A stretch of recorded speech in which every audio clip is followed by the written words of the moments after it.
Genade, barmhartigheid en vrede word rydelik geskenk van God onze Vader en ons Here Jesus Christus deur die kragtige werking van ons Heilige Gees. Amen. Die skrif kom vandag uit Eksodus 14 vanaf vers 1 tot en met vers 19 en dan met die fokusvers op 13 en vers 13 en 14. Ek wil dit net gou hier kry.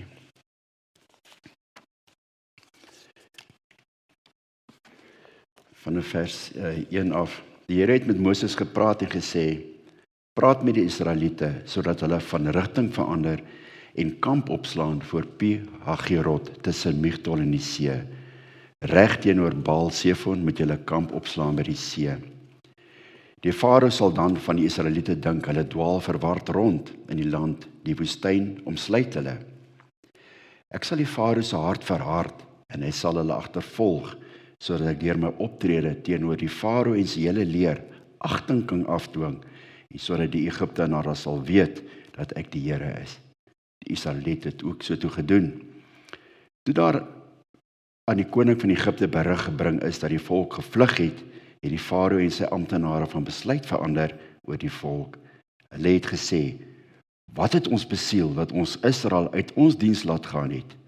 Hy het sy strydwaans ingespan en sy manskappe saam met hom geneem. Hy het 600 uitgesoekte strydwaans geneem, asook al die ander strydwaans van Egipte, met 'n offisier op elkeen van hulle.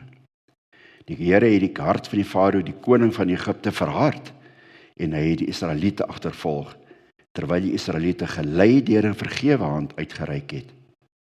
Die Egiptenare het hulle agtervolg. Die hele strydwaanmag van die Farao, sy bemanning en sy leermag het hulle ingehaal waar hulle by die see besig was om kamp op te slaan by Pi-Hagirot voor Baal-Sefon.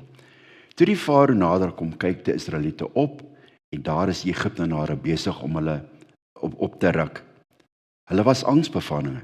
Die Israeliete roep na die Here om hulp en sê vir Moses: is dit omdat daar geen grafte in Egipte is nie, dat jy ons saamgeneem het om in die woestyn te sterf? Wat het jy ons aangedoen deur ons uit Egipte uit te lei?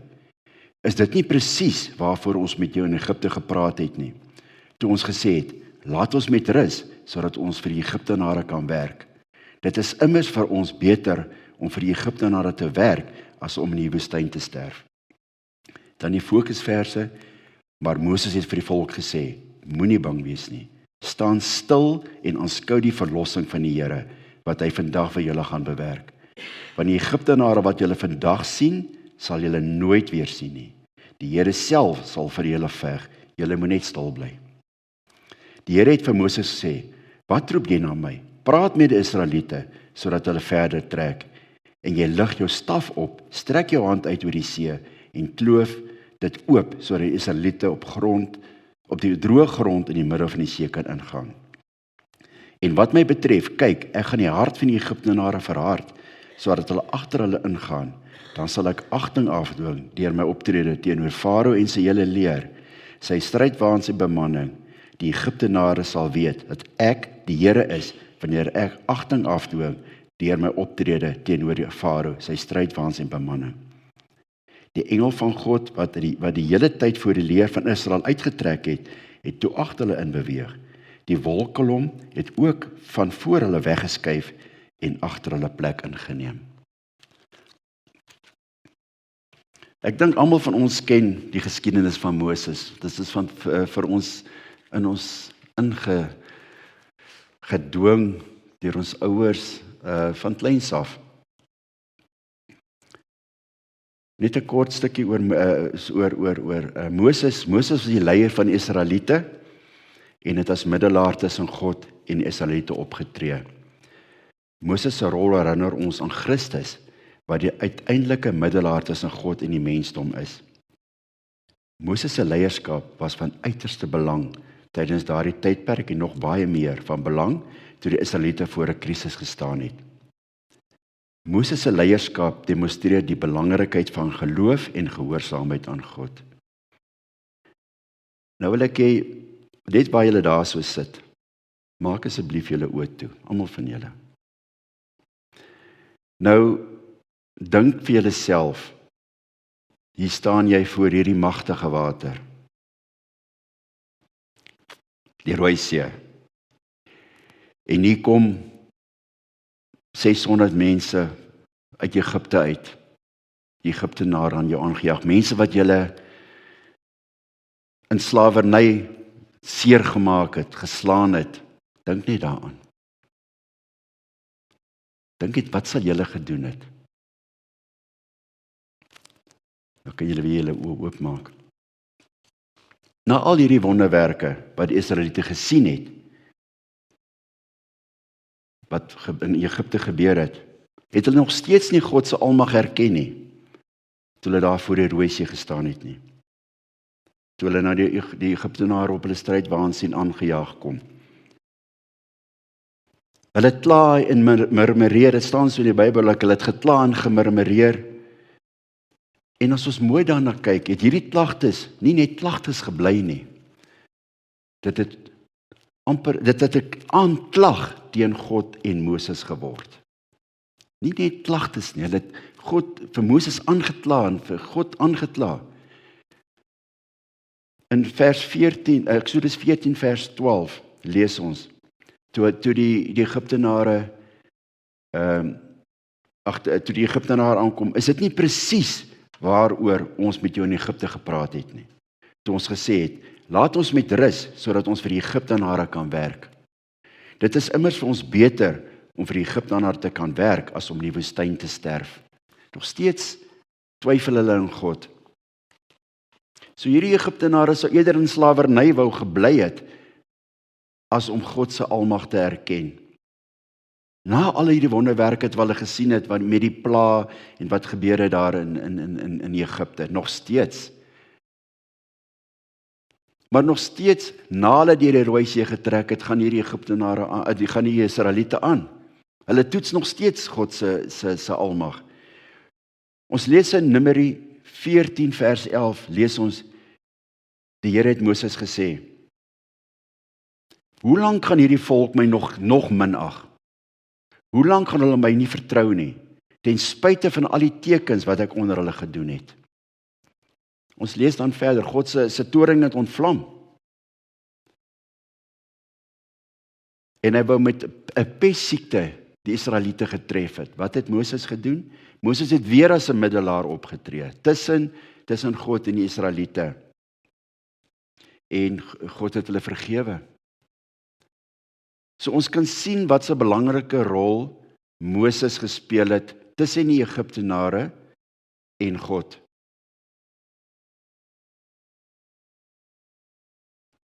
Nou wil ek kyk wat se rol Moses gespeel het, terwyl hy daar voor die Rooi See gestaan het, en dan sal ek later kyk, wat se rol speel Moses, wat daar plaasgevind het, in Jesus se lewe. Moses het 4 bevele.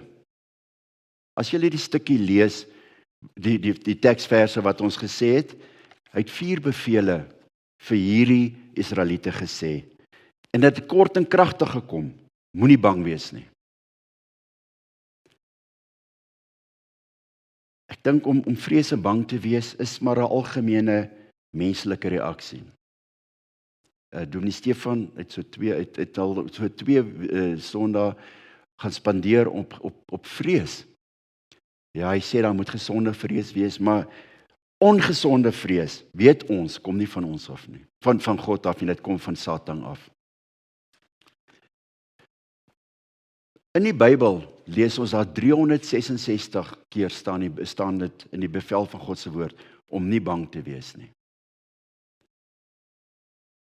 As dit dan so nodig is om hierdie sinsnede, moenie bang wees nie, 366 keer in die Bybel te sit,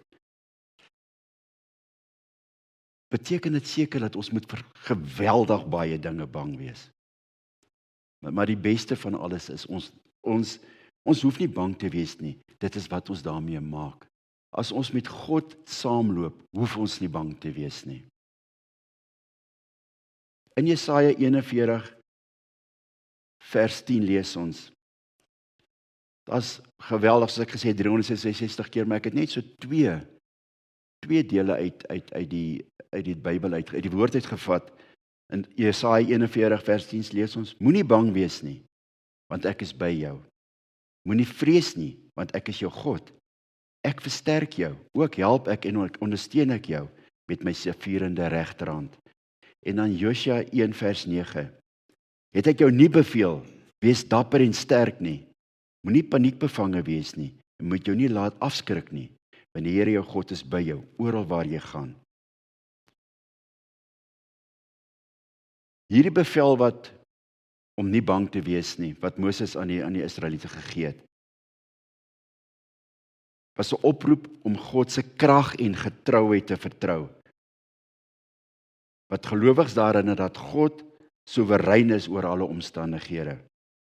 So dit beteken dat ons volkome in God moet vertrou. Uit my eie lewe het dit al nie vertel, maar die van julle wat nie gehoor het nie, laas jaar het ek, of in hierdie jaar het ek vir mense, het ek vir 'n persoon werk gedoen. En ek moes 'n persoon daar in Hielbrau gaan sien het. En dit gaan oor net om op God te vertrou. Ek het nie geweet hoe lyk die persoon nie. Ek het nie geweet wie die persoon is nie. En ek glo julle almal weet as jy in Hielbrau inry, hoe lyk Hielbrau nou? Ek, 'n whitey, stap gaan daar in Hielbrau in. Al wat ek geweet het, die ou se naam is 'n swart man en sy naam is meneer Khumalo. En ek het ingery op God en op God vertrou. En by die eerste robot wat ek stop, staan 'n swart man langs die pad op sy selfoon. En toe ek by die robot stop, kom hy na my toe. Hy klop aan my venster en toe ek die venster afdraai, sê ek vir hom, is jy meneer Khumalo? Hy sê ja. En ek het vir my deur oopgemaak in die bakkie, ek het uit ingeklim en net daar in die bakkie het ek hom na God toe gelei. En dit is meneer Khumalo wat ek gesoek het. So, ek het daardie dag bloot op God se gelofte en belofte getrou, dat ek nie hoef bang te wees en dat hy altyd saam met my sal gaan. So dit is wat ek wil hê, wat ek wil oordra is, ons hoef nie bang te wees nie. Ons moet net alles in God se hande los. Dan die verdere bevel wat ons het nou gesien wat Moses gesê het, moenie bang wees nie. Dan die tweede en sê hy, staan vas. Hierdie beklemtoon die behoefte van geloof en geduld. Die Israeliete word beveel om standvastig te bly en op God se verlossing te vertrou. In Efesiërs 6 vers 13 lees ons, neem daarop die volle wapenrusting van God op, sodat julle op die dag van onheil weerstand kan bied en nadat julle alles uitgevoer het, staande kan bly. Hier word die gelowiges aangemoedig om standvastig te bly in die aangesig van 'n geestelike stryd en op God se krag te vertrou. Dan die derde een wat hy gesê het, en aanskou die verlossing van die Here wat hy vandag vir julle gaan bewerk. Hoor mooi wat ek sê, aanskou die verlossing wat hy vandag vir julle gaan bewerk. Net hierdie woorde wat hy gesê het vir julle, beklemtoon God se persoonlike sorg en toewyding aan sy verbondsgod, aan sy bondsvolk, die Israeliete op daardie stadium. Hierdie gedeelte verwys na die fisiese verlossing van die Israeliete teen die Egiptenare. Maar dit voorspel ook die geestelike verlossing wat deur Jesus Christus aangebied word. Die Here se verlossing is 'n demonstrasie van sy krag en sy genade wat deur sy belofte aan sy volk vervul is. Hierdie versekering wat die Here gesê het, en aanskou die verlossing wat die Here vandag vir julle gaan bewerk, beklemtoon God se aktiewe rol wat in die verlossing gespeel het daar. Hierdie woorde onderstreep die onmiddellike en sekerheid van God se ingryping. In Eksodus 23 vers 20 lees ons, kyk, ek gaan 'n engel voor jou uitstuur om julle op die pad te beskerm en julle te bring na die plek wat ek gereed gemaak het. Kyk net God se betrokkenheid met die veiligheid van sy verbondsvolk. En dan die 4de een sê God, julle moet net stil bly.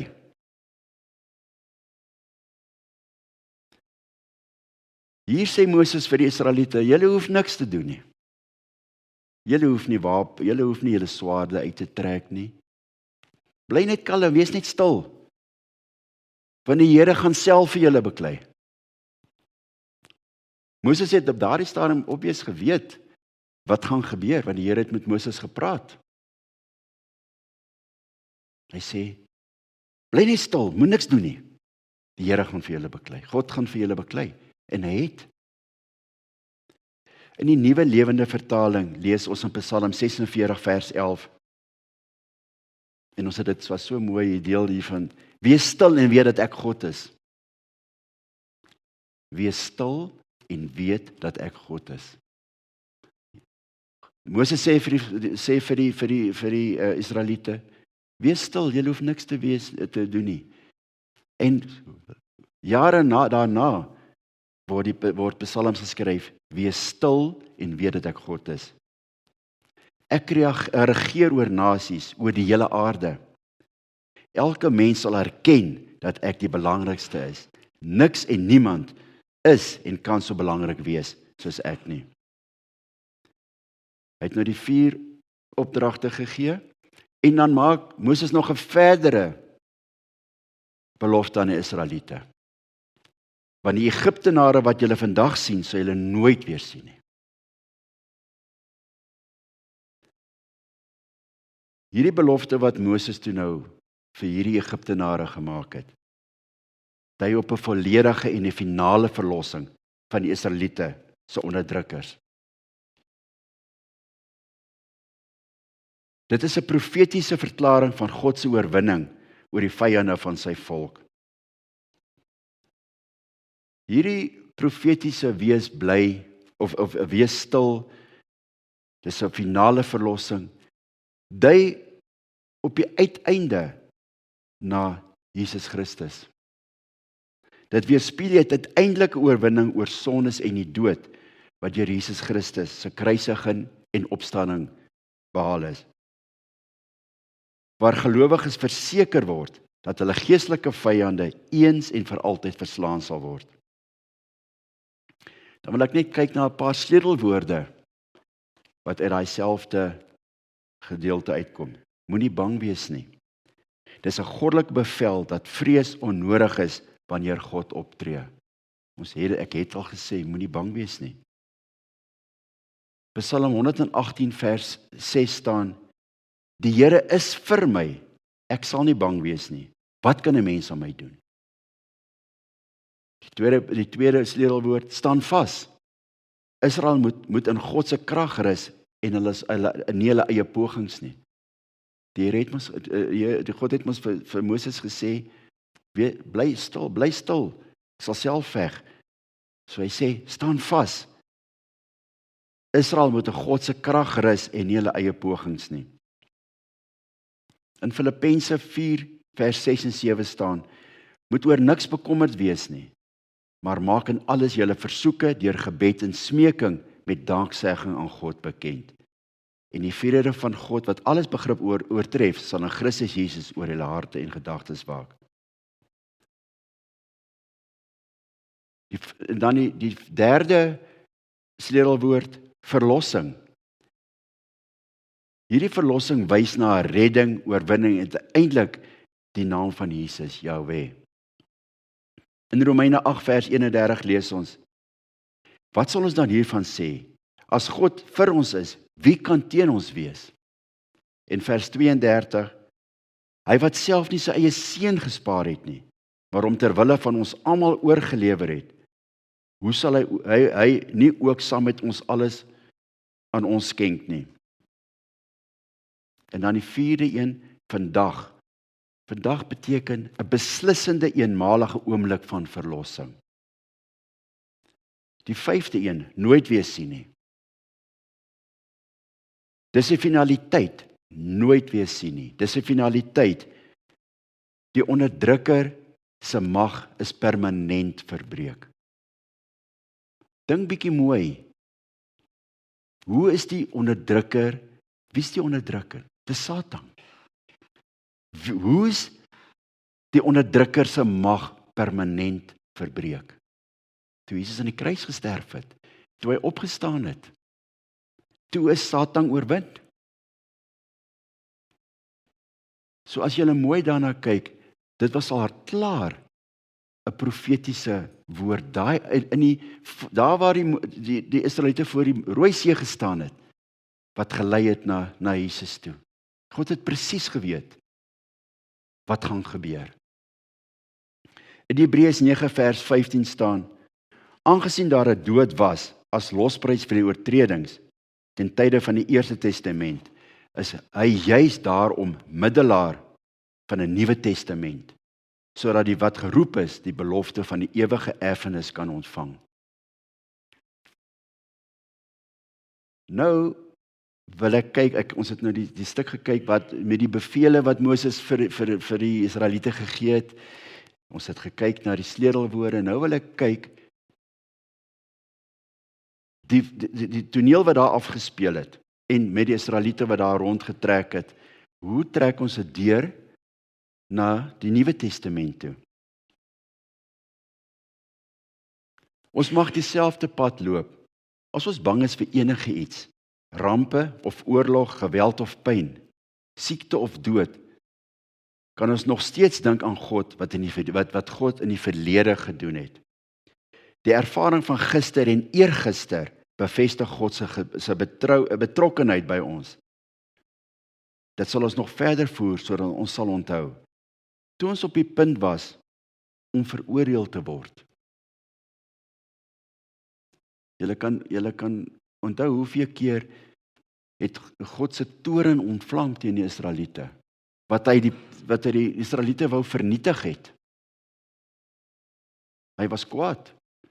Ek het dit gelees waar hy die Israeliete met 'n pes wou getref het. Toe ons op die punt was om veroordeel te word tot die ewige dood, het God sy seun ons plek laat sterf en laat opstaan. En dan sal ons weer met sekerheid weet, omdat die dood oorwin is, hoef ons vir niks meer bang te wees nie. In Kolossense 1 vers 13 staan: God het ons uit die mag van die duisternis gered en verplaas na die koninkryk van sy geliefde seun. En vers 14: deur wie ons bevryding, die vergifnis van ons sondes ontvang het. Dan die Paaslam. Julle sal onthou net, die Pasga is ingestel net voordat die Israeliete uit Egipte gekom het, die Paaslam. Dit het gebeur voor die episode in die Rooi See. In 1 Korintiërs 5 vers 7 skryf Paulus: verwyder die ou suurdeeg, sodat julle nuwe deeg kan wees, soos julle inderdaad ongesuurde brood is. Want ook ons Pasgalam, Christus, is geslag. Sien julle waar was die oorsprong alreeds van toe die Pasga ingestel is. God het geweet, ons Pasgalam gaan geslag word, toe hy aan die kruis vasgespijker was. Die Rooi See oortog, voorafskadu die doop.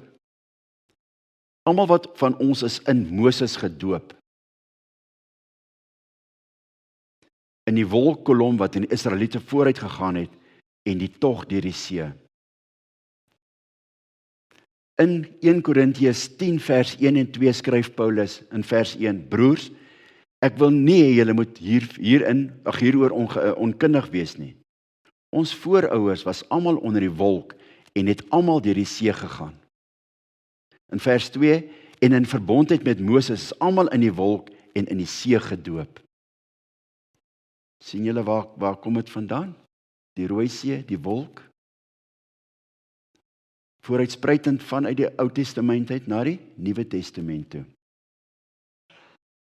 Net soos Israel niks anders as geloof en gehoorsaamheid bydra nie, so is verlossing in Jesus Christus nie deur werke nie. In Efesiërs 2 vers 8 en 9 skryf Paulus: Want uit genade is julle verlos deur geloof en juis dit kom nie uit self nie. Dit is die gawe van God en vers 9, dit kom nie uit werke nie, sodat niemand op iets mag roem nie. Die vernietiging van Farao daar, die Rooi See, wat ons weet almal, Farao is toe vernietig, hy is uit die mense in die Rooi See en die Egiptenare almal het verdrink.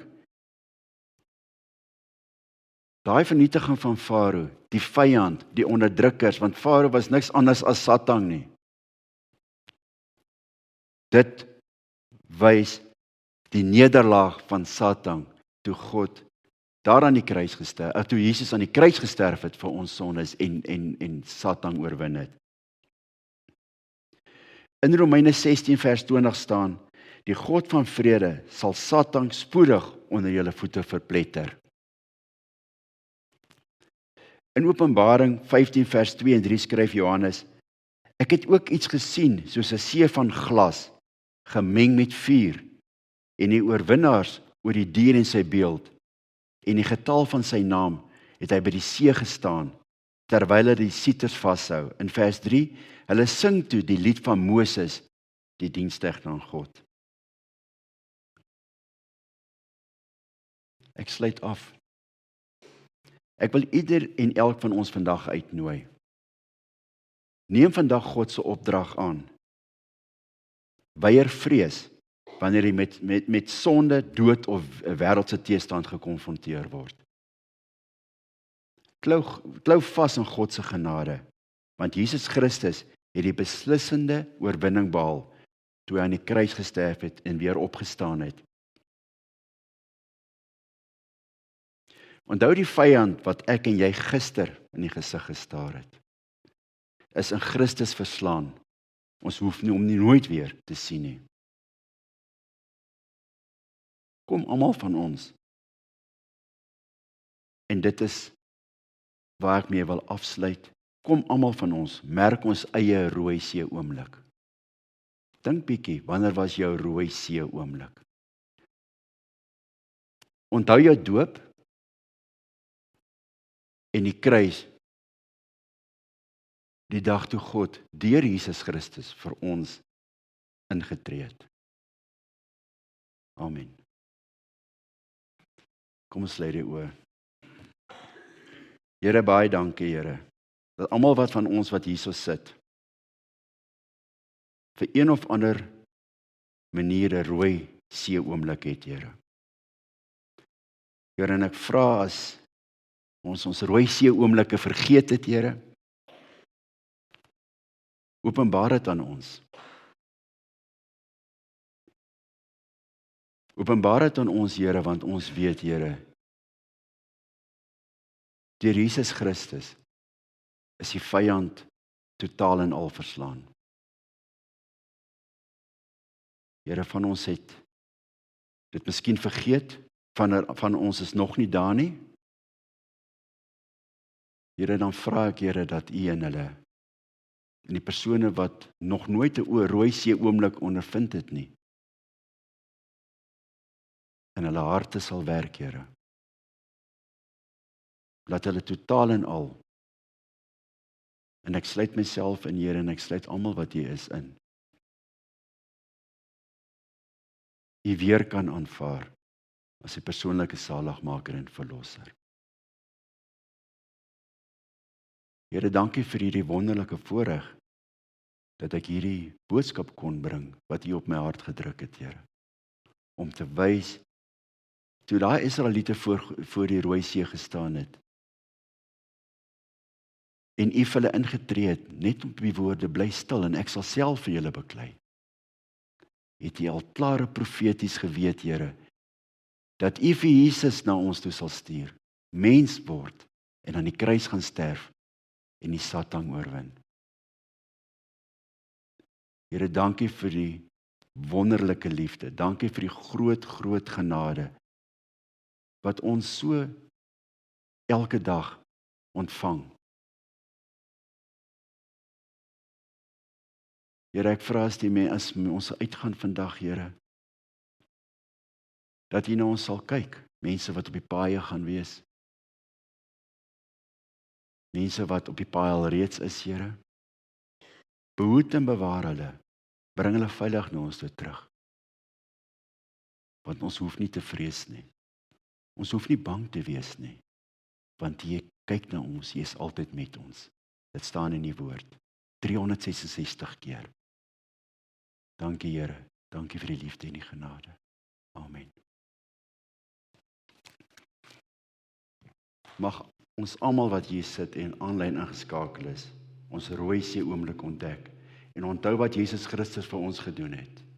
Die genade van die Here Jesus Christus en die liefde van God en die gemeenskap van die Heilige Gees bly met julle almal. Amen.